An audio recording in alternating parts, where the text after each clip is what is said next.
Para entrarle a cuarto grado, saludo con mucho gusto a Yasmín Ugalde, a la admirada y respetada Yasmín Ugalde, integrante del Instituto Nacional de Formación Política de Morena. ¿Cómo estás, Yasmín? Muy buenas noches. Ya te extrañaba, tenemos como 2 semanas que no nos saludamos. Así es, Vicente. Hola, buenas noches a todas, a todos. Y como bien dices, el día de hoy es viernes, toca cuarto grado y si bien el cuerpo no lo sabe, pero sí la conciencia, ¿no? Así es. Espero que no estés ahí por Presidente Mazarik o en Insurgente Sur, porque luego te van a criticar, pero veo que andas, no estás necesariamente en el lugar en el que transmites regularmente, así que le voy a pedir al equipo de producción que nos ayude ahí con los niveles. Mi querida Yasmín Ugalde, ¿de qué vamos a hablar hoy? El día de hoy queremos volver a retomar el tema, ese tema que semanas pasadas había tenido un cierto auge, que tiene que ver con esta reforma propuesta por el Ejecutivo Federal, la Presidencia de la República, al respecto de la reforma electoral y la reforma democrática. Y el día de hoy hemos invitado a un expertazo en el tema. Yo sé que acaba de estar un diputado muy experto en el tema aquí contigo, pero quien nos acompaña el día de hoy tiene el tema muy claro y nos parece pertinente que se siga debatiendo el tema, que sigamos poniéndolo en la mesa. De eso vamos a hablar el día de hoy. Muy bien, pues hablemos de la reforma electoral con Benjamín Alejandro Cervantes Pérez. Él es abogado y maestro en Derecho por la UNAM, especialista en Derecho Constitucional, se ha desempeñado como servidor público federal, es autor de diversos libros y artículos especializados en temas de derechos humanos, pueblos indígenas, acceso a la información, protección de datos personales, es coautor de los artículos de divulgación INE contra la revocación de mandato, INE, abuso o desvío de poder y lawfare, publicados en Memoria, revista de crítica militante. Te saludo con mucho gusto, Benjamín. Gracias por acompañarnos. Hola, Vicente. Buenas noches. Muchas gracias por la invitación. Un saludo a Yasmín. Bueno, ¿por dónde le entramos a esta iniciativa del presidente Andrés Manuel López Obrador de reforma electoral que pues ya está sacando rayos y centellas y lo que se viene, Benjamín? Claro, Vicente, bueno, me gustaría apuntar que la reforma propuesta por el presidente tiene un eje transversal que es la austeridad, ¿no? Me parece que ese es como el hilo conductor de la mayoría de sus propuestas, reducir al mínimo la estructura y la burocracia electoral en todo el país, renovar el Instituto Nacional Electoral, no lo desaparece, lo renueva, lo transforma, lo ciudadaniza, ¿no? Y lo legitima a través del voto popular. Pero bueno, también está la discusión, más allá de los temas propuestos y que seguramente serán discutidos, pues la interrogante de por qué vuelve a presentar una reforma electoral una reforma constitucional de este tamaño, siendo que días anteriores le rechazaron la reforma la reforma eléctrica en el Congreso de la Unión, y sobre todo porque atañe principalmente a los partidos políticos de oposición. Inmediatamente los partidos políticos de oposición reaccionaron con sus propias propuestas de reforma electoral que inclusive coinciden en algunos puntos con el del presidente de la República, y eso podría abrir la interrogante o más bien el escenario de que es posible transitar en una reforma electoral en donde se concilien estos temas, ¿no? Pero, bueno, digamos, los temas más importantes de esta reforma electoral, te digo, es reducir bajo un criterio de austeridad todo el aparato electoral, desde partidos políticos hasta los organismos administrativos y jurisdiccionales. Abogado, tu evaluación hasta el momento de lo que sabes, de lo que has leído, de lo que has digerido de esta iniciativa de reforma electoral, ¿es buena, muy buena, excelente, no tan buena? Te lo pregunto porque ya lo has consignado. Los partidos de oposición salen con sus propias iniciativas.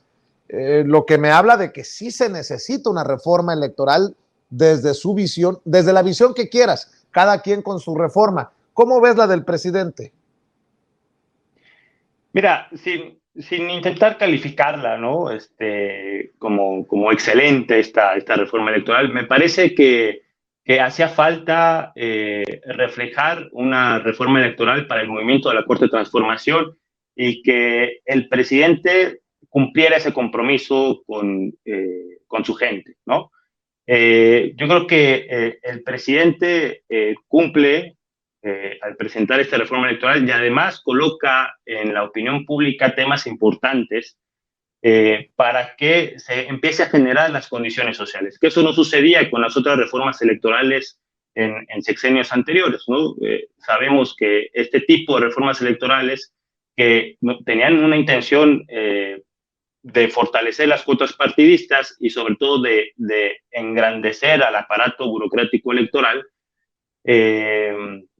pues se escribían en los escritorios de los académicos especialistas y se votaban, digamos, sin un debate público. Lo que hace ahora el presidente de la República, que me parece lo más relevante de esta reforma, es que va nuevamente a involucrar al pueblo a que se haga entendido de los temas que propone la reforma electoral, a que entienda, digamos, el papel histórico frente a las elecciones del INE, a que entienda, digamos, el financiamiento de los partidos políticos, por qué hay que reducirlo, cuánto nos cuestan los partidos políticos, por qué hay que eliminar, por ejemplo, que es lo que propone una de las propuestas, los circuitos electorales, por qué va a haber mayor representatividad, en fin, toda esta serie de temas. Me parece que lo más relevante de esta reforma es que el pueblo los va a hacer suyos, van a hacer meses de foros, de debates, de discusiones, de talleres territoriales, digamos, para generar las condiciones sociales en el momento en que digamos, llegue a su discusión en el Congreso de la Unión. Ahora, generar esta condición implicaría quizá que los partidos políticos y la oposición en particular se sientan a negociar ciertos temas, porque no creo, desde mi perspectiva, y dependiendo de los resultados de las elecciones intermedias, de las elecciones de este año, que se avienten otra negativa absoluta para no acompañar este tipo de reformas, porque, digamos, el pueblo va a estar informado y presionando en ese sentido, ¿no? Me parece que por ahí es la valía de esta reforma electoral y la manera en cómo se presenta, ¿no? Ahora, la utilidad o más bien la relevancia de los temas, me parece que sí son importantes jurídicamente. Me parece que sí es necesario reducir el aparato electoral. Se ha comprobado, se puede comprobar con estudios que, digamos, se duplican funciones entre los organismos locales y federales, que se pueden, o sea, jurídicamente no corresponden a la realidad de nuestro país. Yasmín, qué interesante lo que plantea el abogado. Lo relevante entre las cosas que menciona es que el presidente vuelve a promover que el pueblo esté incluido, que el pueblo participe, que el pueblo sepa de lo que se está haciendo y bueno, pues abona a lo que promueve todos los días el presidente desde la mañanera, de que el pueblo se avispe, se prepare y se responsabilice también de las decisiones que se están tomando en el país.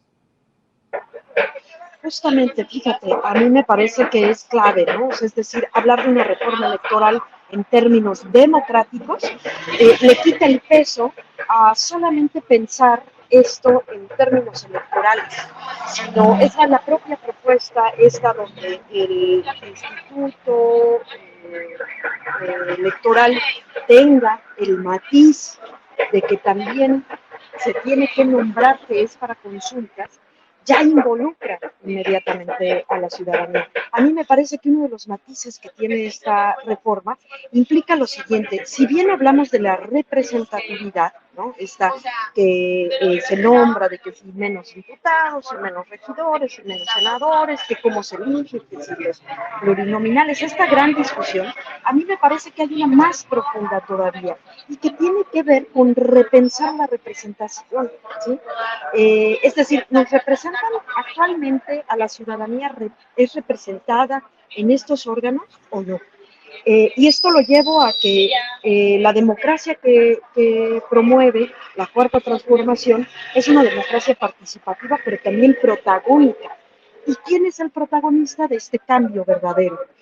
¿El legislador? ¿Quién es el protagonista? ¿El senador? ¿Es el presidente o es la ciudadanía? Y entonces ahí le da un giro total a repensar cómo es que planteamos la representatividad de nuestro país. Si bien sí hay una serie de decisiones que se recargan y discusiones que se tienen que dar en estos espacios, ¿no? En los distintos congresos locales, federales, en el Senado, también la discusión y el debate se tiene que llevar a la ciudadanía, porque somos nosotros quienes nos estamos representando en nuestro actuar del día a día, ¿sí? O sea, es decir, repensar también la ciudadanía como una ciudadanía de la cuarta transformación. Abogado, sobre esto también creo que hay mucho que abundar en el sentido de que es momento de que la ciudadanía defina esto, cómo quiere ser representado, qué aparato, qué reglas y cómo el pueblo tendrá esa representación en las máximas tribunas del país. Por eso el tema de los plurinominales, por eso el tema de la representación desde los estados, por eso el tema incluso del INE, de cómo se gasta el dinero del pueblo. Sí, sí, por supuesto. Me parece que esta reforma se debe alimentar y retroalimentar también de lo que debata la ciudadanía, ¿no? No es una propuesta acabada y creo que se puede perfeccionar no solamente en la discusión al interior del Congreso, sino también a través de la ciudadanía. Por ejemplo, en el tema de la reducción de los legisladores, en el fondo no elimina a los diputados de representación proporcional, que son los plurinominales y los senadores, sino más bien transforma la manera en cómo digamos, la ciudadanía o el pueblo va a ser representado, ¿no?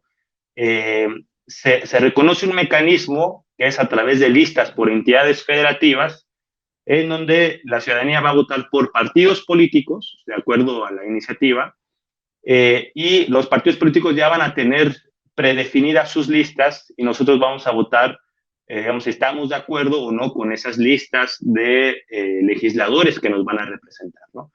Esta manera de votación me parece que se puede perfeccionar porque ya no votaríamos por candidatos, sino por partidos políticos. De ahí, por ejemplo, las listas, ¿cómo se van a construir esas listas al interior de los partidos políticos? Van a seguir siendo las cúpulas políticas o partidistas quienes decidan y se sigan colando, por ejemplo, los personajes que siempre han subsistido en la élite política y que nos seguimos preguntando por qué personajes como Cuadri nos siguen representando, ¿no?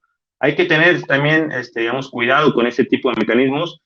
Se fortalece la representatividad, sí, en el sentido de que en este momento, por ejemplo, es muy complicado conocer quién es mi diputado o mi diputada que me representa de acuerdo al distrito en donde me encuentro habitando en este momento. Ahí la legitimidad se fortalece en el sentido de que ahora ya voy a saber en mi entidad federativa qué legisladores les tengo que pedir una rendición de cuentas, ¿no? Lo mismo sucede con el INE, ¿no? El INE ahora pues ya no va a estar en manos de las cuotas partidistas, ¿no? El proceso de elección inclusive involucra a los tres poderes de la Unión a través de la Suprema Corte de Justicia de la Nación, de la Cámara de Diputados, del Congreso de la Unión, van a emitir listas de candidatos y el pueblo de esas listas va a elegir a los integrantes del Consejo del INE y del Tribunal Electoral del Poder Judicial de la Federación, ¿no? Me parece que esta reforma encamina a fortalecer la democracia participativa, ¿no? Trastoca inclusive en el fondo el modelo de democracia como la élite política, incluso la élite académica lo han pensado, de que este tipo de organismos, por ejemplo, especializados, no tiene por qué dejarse en manos del pueblo porque el pueblo no sabe, ¿no? Sin embargo, hay que modificar esta concepción de democracia y caminar hacia una democracia más participativa que lo hace, abrir, digamos, estos mecanismos de representación directa, como lo intenta hacer en la reducción de los legisladores en el Congreso de la Unión y la elección de los consejeros del INE, ¿no? Nada más para que quede claro, abogado, ¿tú sí consideras que esta iniciativa de reforma electoral acaba con manejos del INE como los que estamos viendo hoy en día? Bueno, por lo menos lo va a transformar, ¿no? Digamos, lo va a legitimar en el sentido de los consejeros se van a elegir a través del voto popular. Ahora, que se acabe, pues no te lo puedo asegurar, ¿no? Lo que, digamos, la pretensión de ahora es, pues, quitar a los consejeros que están en este momento y que, de acuerdo a la perspectiva del movimiento de la Cuarta Transformación y que también, digamos, en sus resoluciones y en sus activismos políticos se puede notar que están, digamos, respondiendo a ciertos intereses económicos y políticos particulares de la oposición, digamos, transformar ese tipo de organismos que no sean cooptados ya por la élite política y académica y que se ciudadanice. Ahora, claro, deben existir mecanismos para garantizar eso, ¿no? La reforma constitucional no profundiza sobre eso, se lo deja a las leyes secundarias que todavía no se desarrollan, pero claro, puede, o sea, además, el voto del pueblo no es que limpie y purifique las personas que llegan a ocupar esos cargos, ¿no? También hay que tener mecanismos de vigilancia y de rendición de cuentas mucho más allá de la votación de estas personas, ¿no? Me llama mucho la atención, Yasmín Ugalde, la reacción de la oposición, que creo que ni siquiera leyeron la reforma y dijeron estamos en contra. Pero no solo eso, las campañas que se han iniciado para decir que lo que quiere el presidente Andrés Manuel López Obrador es acabar con el INE. Acabar con el INE para ser el autoritario, el dictador del que tanto hablan precisamente estos desde la oposición. Y pues también es importante ir aclarando estas cosas para que no permeen entre aquellos que necesitan asumir un papel protagónico en estos procesos, y me refiero a la gente de a pie, al pueblo, Yasmín. Sí, fíjate que algo bien curioso es que quien saca chispas en todo esto, pues es precisamente el INE. Y salen a defenderlos estos diputados, estos actores en los medios, a defender. Ni siquiera se dan el chance de, como bien dices, pareciera que ni siquiera han leído la propuesta, pero de inmediato a defender ese interés, ¿no? O sea, es decir, salen y defienden al INE sin ni siquiera pensar, y lo hemos propuesto aquí en muchas ocasiones, que cuando hablamos del proceso de transformación, el proceso histórico, nos referimos a que se dan las condiciones de hacer cosas nuevas, de repensar las formas de hacer política. Y eso tiene que ver con lo siguiente: cuando pensamos en una reforma, lo pensamos a partir de pues una desconfianza, de que algo no está saliendo bien.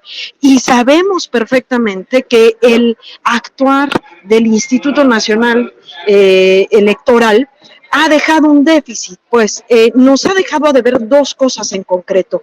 El tema de la austeridad, a pesar de haber sido un principio que promueve el gobierno, no se han ceñido a él.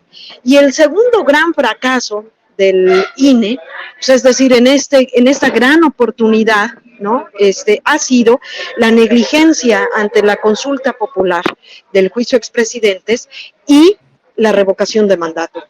Y eso implica que el proceso histórico los está dejando de lado, que es necesario reformar a ese instituto, porque particularmente en estas dos cosas claves los hemos pasado de lado. Y cuando digo los hemos, no me refiero al presidente, no me refiero a Morena, me refiero a la propia ciudadanía. Los ha dejado de lado, ya le queda chico el INE, ¿sí? ¿Qué tan urgente, perdón por insistir con esto, qué tan urgente es la reforma electoral, esta que envía el presidente Andrés Manuel López Obrador, abogado, desde tu perspectiva? Y te lo pregunto porque también existe la posibilidad de que nuevamente la oposición en bloque intente evitar que Morena, la coalición Juntos Hacemos Historia, consiga los votos necesarios para una reforma constitucional. Siempre existe esa posibilidad. Sí, me parece que el presidente lo sabe, ¿no? O sea, es decir, es el primero que sabe que es una reforma que costará trabajo aprobarse, pero lo hace con toda la intención. Es decir, a unos días de que los traidores a la patria, como los llamaron, rechazaran la reforma eléctrica, presenta esta reforma constitucional que impacta directamente a esos partidos políticos que rechazaron la reforma constitucional en favor de la ciudadanía, ¿no? Las contrapropuestas electorales, como te decía, de la oposición, que inclusive coinciden en algunos puntos, ¿no? Con la reforma del presidente, puede decirnos que podrían abrirse al debate y negociar temas, ¿no? Y negociar temas. El presidente, como sabemos, inclusive perdiendo gana, ¿no? El movimiento de la Cuarta Transformación perdiendo gana, ¿no? Vimos el efecto que resultó con el rechazo de la reforma eléctrica en las encuestas, en las preferencias electorales, en las encuestas sobre los partidos políticos, se identifica perfectamente de qué lado el debate público se balancea, ¿no? Pero urgente no me parece, es decir, no me parece que en este momento coyuntural necesitamos urgentemente, por ejemplo, reducir al INE. Lo que sí me parece urgente y que lo hace esta reforma es, una vez más, concientizar a las personas, ¿no? Crear condiciones políticas y sociales de por qué se debe hacer esto, ¿no? La oposición se va a tener que sentar a negociar. Dudo mucho que cargue nuevamente con la responsabilidad de dar el no rotundo, ¿no? Y los temas más importantes que van a ocupar a este debate es la transformación del INE, ¿no?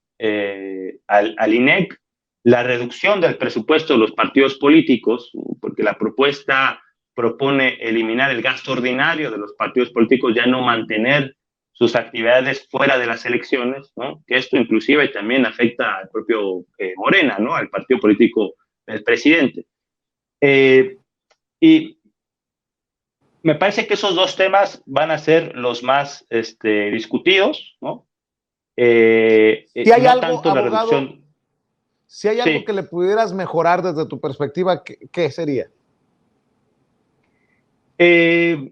Mira, por ejemplo, el tema de la elección de los legisladores a través de listas de entidades federativas, ¿no? Yo creo que hay que perfeccionar ese sistema de elección, ¿no? Esa manera de elegir. Estoy de acuerdo en que se eliminen los distritos electorales, pero hemos visto, digamos, los vicios que puede traer las listas de candidatos, ¿no?